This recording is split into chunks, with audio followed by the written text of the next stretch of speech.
po, water sign, Cancer, Pisces, and Scorpio. Kumusta po kayong lahat?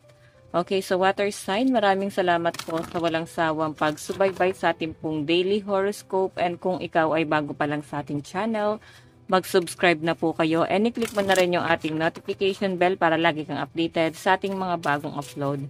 And sa mga interesado po pala sa ating private reading, wishing candle, cord cutting, ayan, iiwan ko na lang yung link ng aking Facebook sa atin pong description box below. Okay. Tignan natin guys, ano ba yung focus ng energy nyo ngayon. Okay.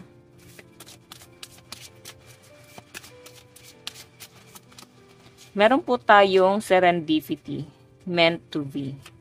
Okay, what's next is no accident. Okay, iba sa inyo guys, parang ang malinaw na sinasabi sa akin dito, nananahimik ka. Wala kang kamalay-malay, gano'n. Wala kang alam, gano'n. And, sinasabi rin dyan guys na, yun nga, nananahimik ka, wala naman guys masyadong problema. Pero parang ginulat ka sa isang bagay. Pwedeng meron kang nabalitaan.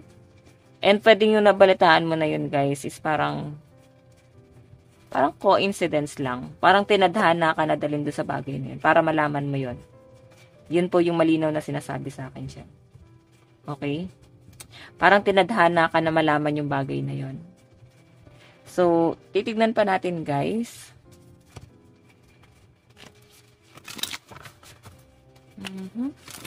Parang gusto ng mga water sign ngayon mapag-isa, makapag-muni-muni, mag-relax.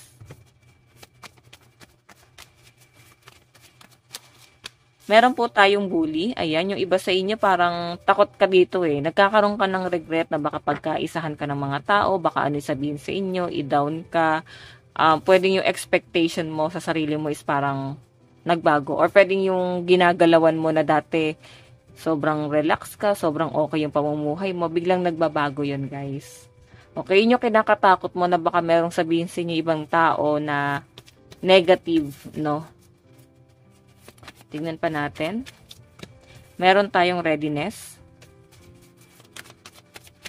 So, maging prepare lang kayo guys, no? Kumbaga maging handa lang kayo guys sa mga pwedeng mangyari, maganap sa buhay nyo. Okay, may nakikita rin ako dito guys na parang bata yung energy na parang kailangan nyo guys ng support ng ibang tao, supportahan ka pinansyal. Pwede kasi guys na panghihinaan ka ng loob. Ano ba to, nabubuli ka? Maliit ang tingin sa'yo ng mga tao ngayon? O pwedeng maliit ang tingin mo sa sarili mo ngayon? Okay, so guys, meron tayong schedule. Iba sa inyo ano to, no? Parang patungkol sa trabaho. Meron ba kayo guys inaantay na tawag sa interview? So, meron ako nakita na kung ikaw ay nag-apply, possible na matawagan ka na dyan. Okay? Yung iba lang sa inyo guys, pwedeng hindi lang kayo masyadong makagalaw kasi wala kayong time. Pwede nag-aalaga ng anak, or pwedeng apo, or kung sino man to. Pwedeng pwedeng magta-travel ka pala abroad. Baka DH yung in-applyan mo. Okay? Or pwede mag-change ka na ng career. So, yan. So, kung kayo ay nag-apply ng trabaho, possible guys na matawagan na kayo. So, mag-relax ka lang. Maaaring pinagpapahinga ka lang dito. So, kung sino man itong mga nambubuli sa inyo, pwedeng hindi niyo na guys sinasagot pa, no? Hinahayaan nyo na lang guys yung mga sinasabi nilang negatibo tungkol sa'yo. Okay? Kumbaga, hindi na kayo guys papatol dyan sa taong yan. So guys, lucky number mo is 68, 44, 3, and 76. Tignan pa natin guys.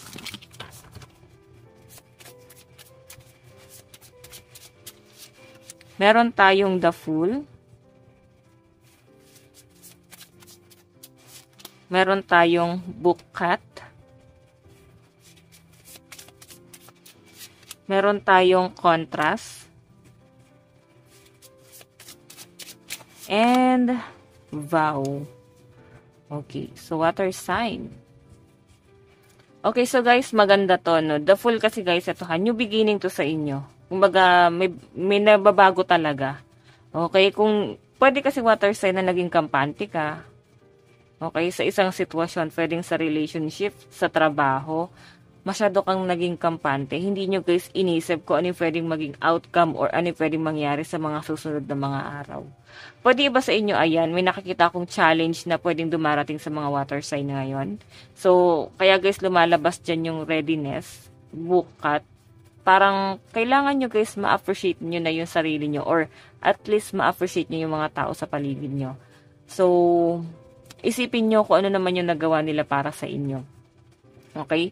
Pwede na hindi na nagagalit yung mga water sign or hindi ka na nag-iisip ng mga any negative sa paligid mo. Ang sinasabi sa akin dito, kailangan mo na lang guys i-appreciate yung mga taong nandyan pa or at least i-appreciate mo yung sarili mo.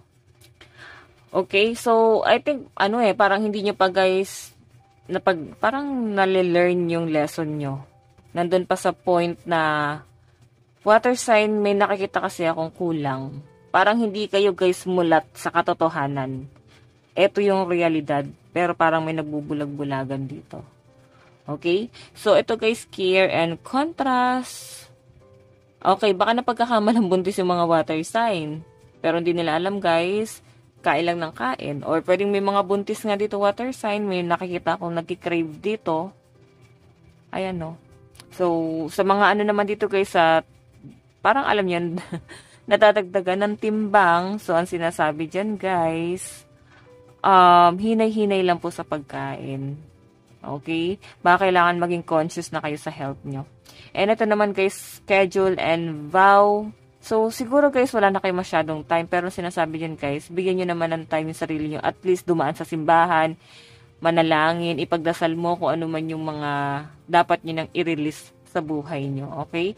Baka wala na kayo guys time na magdasal or magsimba. So, ano ba naman yung kahit nasa bahay lang pwede kayo guys magdasal. Okay?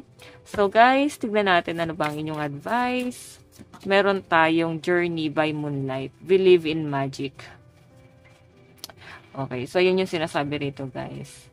Maniwala ka, may mangyayari guys. Pwedeng challenge lang yung mga nangyayari sa inyo ngayon. Okay, kung na-feel nyo guys na parang binubuli kayo, so, siguro, nagkaroon kayo guys ng kapabayaan. Pwedeng ganon. Kasi naging kampante. Or pwede naman guys na, pwedeng hindi naman ikaw, pwedeng miyembro ng family, or pwedeng kakilala mo guys na parang binubuli, ikaw guys yung parang knight shining armor. Then, I think parang nagkaroon ng kapabayaan yung taong yon.